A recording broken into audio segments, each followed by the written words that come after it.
À période révolutionnaire, gouvernement révolutionnaire. C'est la conclusion qu'on peut tirer à l'annonce de ce nouveau gouvernement burkinabé. La composition du nouveau gouvernement marque une rupture assumée avec les codes classiques de l'État, souvent calqués sur les modèles de l'administration post-coloniale.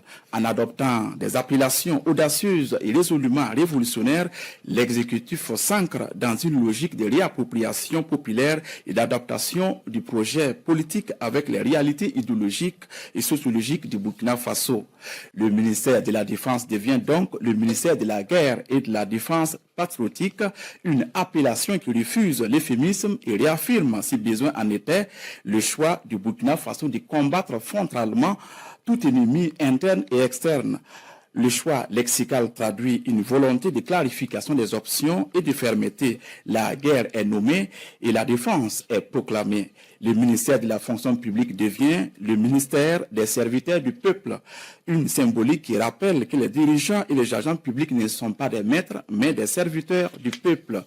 C'est une déclaration contre la bureaucratie et l'arrogance et pour une administration résolument dévouée à son peuple. Le ministère de la construction de la patrie va au-delà du logement. Il s'agit de bâtir une nation, de donner un sens collectif à l'effort de construction.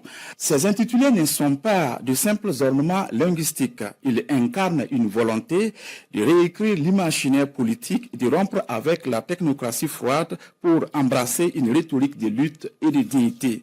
Ce nouveau gouvernement marque également une volonté manifeste de réduire le train de vie de l'État.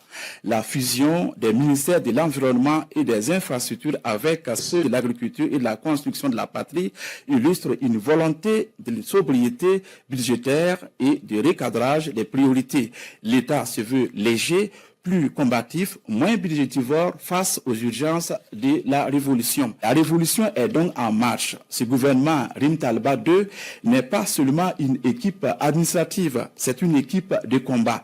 Chaque appellation, chaque choix est un pilier de la consolidation de la révolution progressiste populaire. Jelajahi cara baru mendapatkan informasi. Download Metro TV Extend sekarang.